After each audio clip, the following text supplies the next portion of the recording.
Hello बलोले ने कामला बड़ा सारा छे सब ठीक ठाक। आज ट्यूसडे कौन कौन जईने आव्यु साचुं कहेजो, कॉमेंट में बतावजो। है ने जी, रिस्पोन्सिबल सिटीजन बनवानुं ने जी, रिस्पोन्सिबल सिटीजन है ने जी। तो इलेक्शन चाली रहेलुं छे, वोटिंग चाली रहेलुं छे, इंडिया वोट करी रहेलुं छे, तो આપણે બીટીનો પાર્ટ બનીએ, આપણે બી હિસ્સો બનીએ એને।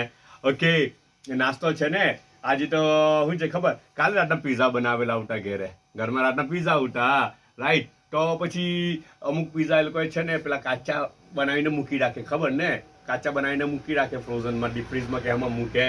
તો એક બે મૂકી રાખ્યા હોય, બે ચાર મૂકી રાખ્યા હોય નાસ્તા સારું, તો પછી તે પીઝા પીઝા હમણાં બેક કરીને મોકલા। જો આ છે ને હોમમેડ છે ને, આ મેડમના હાથના પીઝા છે।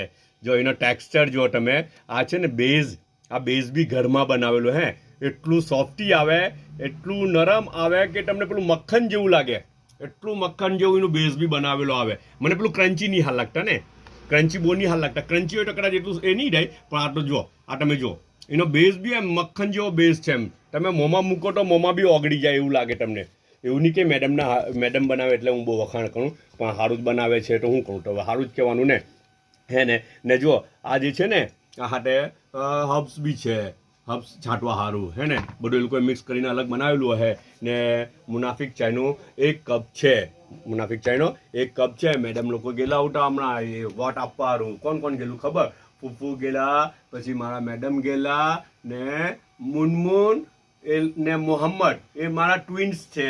જો થોડું ઇન્ટ્રો બી થઈ જાય તો એ લોકોનું પહેલી વખત ફર્સ્ટ ટાઈમ એ લોકો વોટ કરેલા છે, હે ને ફર્સ્ટ ટાઈમ એ મારા ટ્વિન્સનો નંબર આવેલો છે, વોટ કરવાનો નંબર લાગ્યો એ લોકોનો, તો બહુ ખુશ ઉઠા। મુનમુન બી બહુ ખુશ ઉઠી, હમણાં એ જ રેકોર્ડિંગ કરી છે, તો હું બોલું છું ને તો પાછી હસી બી રહેલી છે। તો ફર્સ્ટ ટાઈમ વોટ કરવા જવાનું હતું ને, તો બહુ એક્સાઇટમેન્ટ હતું એને કે ત્યાં જઈને હું કરવાનું, કેવી રીતના વોટ કરવાનો, એમ તેમ, તો એટલી ખુશ લાગતી હતી, એટલે એક્સાઇટ લાગતા હતા એ લોકો। અચ્છા, મોહમ્મદ હમણાં ગયો, મોહમ્મદ તો હમણાં ગયો ને આ લોકો પહેલા જઈને આવી ગયા। ઓકે, બધા પોતાનો ખ્યાલ કરજો, પાછા મળો ઇન્શાલ્લાહ।